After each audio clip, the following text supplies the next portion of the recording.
Good morning, children. Today we will discuss about types of modulation. Let us go with the presentation.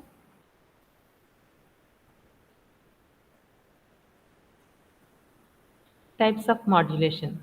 So modulation we have continuous wave modulation, pulse modulation. And based on the carrier wave, we have pulse modulation and continuous modulation. That means when the carrier wave is in the form of pulses, the modulation is pulse modulation.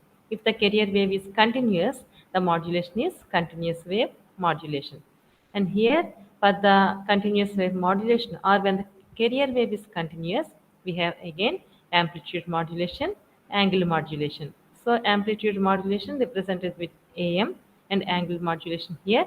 And again in angle modulation we have frequency modulation, phase modulation, FM and PM. And in the case of pulse modulation, we have analog modulation, digital modulation. And here in digital modulation, we have PCM, and analog modulation, we have pulse amplitude modulation, pulse time modulation. So analog modulation, we have PAM and PTM, pulse amplitude modulation, pulse time modulation. Again in PTM, that means pulse time modulation, we have PWM or PDM, that means pulse duration modulation or pulse width modulation. And we have in PTM we have pulse position modulation. That means in pulse time modulation we have PWM and PPM. So these are the types of modulation techniques we have. Today we'll discuss about pulse modulation and all these things we'll see. So in amplitude modulation, frequency modulation and pulse modulation, amplitude, frequency and phase modulation. So here PM it is phase. So in amplitude modulation in AM, FM and PM, amplitude, frequency and phase of the carrier waves respectively according to the amplitude of the message signal. So in amplitude modulation, the carrier wave varies. In frequency modulation, carrier wave varies. In phase modulation, carrier wave varies as per the instantaneous values of the message signal. Pulse modulation. Already we have seen, we have analog. Again in analog we have PAM, PTM. In PTM we have PDM and PPM. And pulse modulation we have analog with digital also. Example PCM, pulse code modulation. And here pulse modulation, it is a carrier wave in the form of pulses. And here actually this is a carrier wave. This is time axis, this is carrier wave.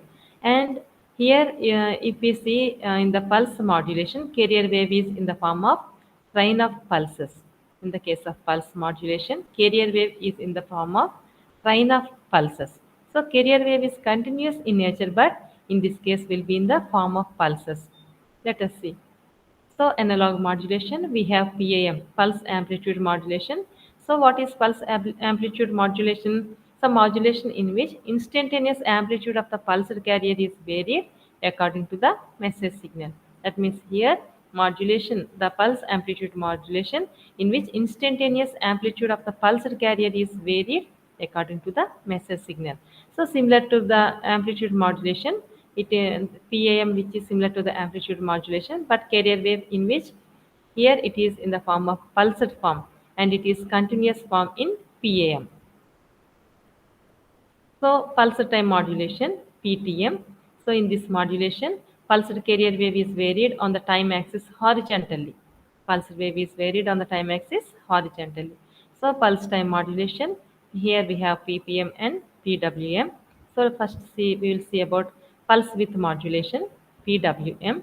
So in pulse width modulation, width of the pulses of the carrier is varied according to the message signal. So here we can observe width of the carrier wave which is vary according to the message signal. So PPM, pulse position modulation, PPM. So in this one, position of the pulsed carrier wave is varied according to the message signal value. So all these vary with respect to message signal. So here width is varied with respect to message signal, and here the pulsed carrier wave is position of this pulsed carrier is varied according to the message signal. Now let us see. So this one PAM, pulsed amplitude modulation. So actually this is a message signal. So here which is represented with M of t, and here this is the maximum value, and here this is the minimum amplitude value. and here we have this is maximum, this is minimum, and these are in the time axis values we have here, here, here.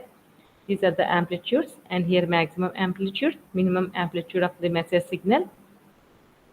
So, constant amplitude carrier wave, which is, if we consider the carrier wave, which is in pulsed form, that means here, which are in train of pulses. So here we can see the carrier wave, which is pulsed form, and these are train of pulses. So these pulses are train of pulses, and here it is represented with carrier wave, which is represented with c of t and time axis. And here, based on this maximum amplitude, minimum amplitude, just draw the lines. So here we have draw the lines based on the maximum amplitude and minimum amplitude. So by using this one, by using this message signal, so this is the carrier wave which is having pulsed form. So these are the train of pulses, and now let us discuss the PAM, pulsed amplitude signal. So here, based on depends upon the maximum amplitude and minimum amplitude. Just we are drawing these pulses here. So here this is the maximum amplitude. So here we can draw in maximum value with maximum value, and here these three are same. So we are a little bit shorter. So and compared with this maximum amplitude pulse, these are little bit shorter.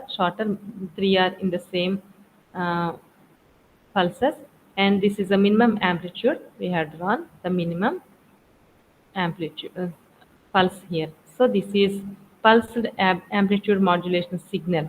So this is the time axis. So by using this message signal, we can draw this one PAM signal. Pulse time modulation. So here the width or duration both are same. We have pulse width modulation or pulse duration modulation, both are same. Here amplitude does not vary, and pulse time modulation, this is the actual message signal. And here we have the maximum amplitude of the message signal, minimum amplitude of the message signal, and here we have three more values here. This is message signal, which is represented with m of t, and this is the carrier wave, pulse of trances, pulsed wave here, train of pulses. So here these are the carrier wave, train of pulses. And now let us see. So here we have to consider width vary. So pulsed width modulation or pulsed duration modulation. Here it varies. So in the case of pulsed width modulation, so pulsed duration modulation. So let us see. So based on this message signal, maximum and minimum amplitude of the signals. So here we have drawn the lines. So for maximum amplitude, the width is more. For minimum amplitude, the width is less. And for this amplitude in the time axis, they are three are having the same width. That means based on the width. So here width varies with respect to the message signal. So this is PWM, and pulse position modulation. Let us see. So this is the message signal. This is maximum amplitude. This is minimum amplitude. So carrier wave with constant amplitudes. So train of pulses already we have discussed. Now PWM. So for this PPM, pulse position modulation, we have to consider PWM. Already PWM, this one, that means width varies. So by using this one, we will draw this pulse position modulation. So we have to consider this pulse width modulation. So maximum width for maximum amplitude, and minimum width for the minimum amplitude, and these are three which are in time axis, we have the same width. So here if you observe, so here beginning of the pulse of ppm after distance between the pulses. So here we can see, so after this pulse, so already we have the lines. So after this line, that means beginning of pulse of the ppm, after the distance between the pulses, we have to draw with same width and same height. Just we have to consider and a pulse position modulation. Position is after this PWM modulation after beginning of the pulse of ppm.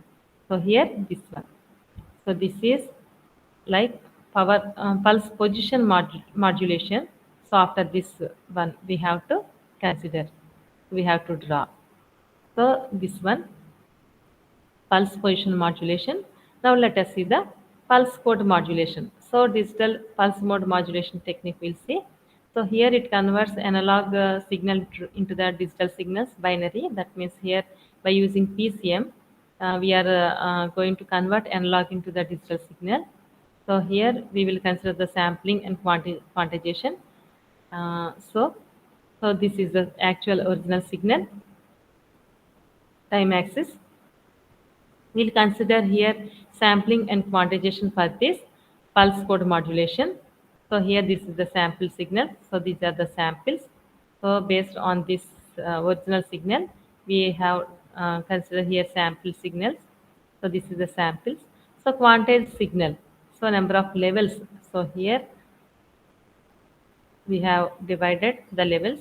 So here this is the minimum peak and this is the maximum peak QP minus QP, and here the distance between these two levels, which is 2 km, 2 QP by L. That means here peak to peak amplitude. So 2 QP, which is nothing but peak to peak amplitude, and this is the quantized signal, and here L is number of levels. So 2 QP by L, which is equals to magnitude of each level. So 2 QP, which is peak to peak amplitude, L is number of levels. So by considering this, the distance between these two quantized levels, so 2 QP by L, which is magnitude of each level, we'll obtain. So here as L increases, accuracy of the quantization also increases. So this is how we'll obtain the PCM waveform. So for 1, we have maximum amplitude. For 0, we have minimum amplitude, maximum amplitude. So for zeros, we have minimum amplitude. For 1, we have maximum amplitude. For zeros, we have minimum amplitude. For 1, again, we have maximum amplitude. So this is the PCM waveform. So these are the modulation techniques. Thank you, children.